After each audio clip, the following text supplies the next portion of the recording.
உனக்கு தெரியுமா என் பொண்ணு உன்னை கல்யாணம் பண்ணிக்கிட்டது என் பொண்ணோட கெட்ட நேரம். ஆனா ஆனா ஆனா ஒண்ணு இல்ல, என்கிட்ட பேசிக்கிட்டே இருக்காத. கிச்சனுக்கு போ, போய் வேலையை பாரு. ஹரீஷ்க்கு மருமகன்னு ஒரு அந்தஸ்து கொடுக்கறது இருக்கட்டும், நீங்க அவனை ஒரு வேலைக்காரனை விட கேவலமா நடத்தினீங்க. ஹரீஷோட அப்பா அம்மா அவன் சின்ன பையனா இருக்கும்போதே இறந்து போயிட்டாங்க. அவன் சின்ன வயசுல இருந்தே உங்க ஏஜே ஃபேமிலியோட தான் வாழ்ந்தான். வேலைக்கார மாதிரி கார் கழுவுற வேலை செஞ்சான். ஆனா சந்தனாவோட அப்பா ஒரு கண்டிஷன் போட்டார். அதாவது சந்தனா தன் வீட்டு வேலைக்காரனான ஹரீஷை கல்யாணம் பண்ணிக்கணும்னு.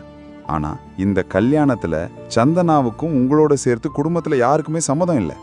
அதாவது பொண்ணோட சந்தோஷத்துக்காக ஹரீஷை வீட்டோட மாப்பிள்ளையாக்கி அவங்க வீட்டிலே வச்சுக்கிட்டீங்க.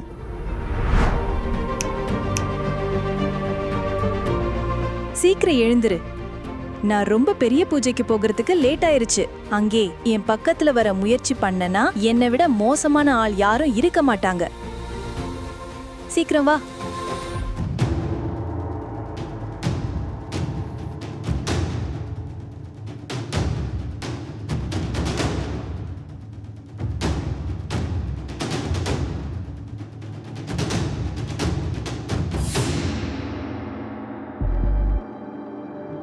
முழு வீடியோவை பாக்கெட் FM தமிழ் யூடியூப் சேனலில் கண்டு மகிழுங்கள்.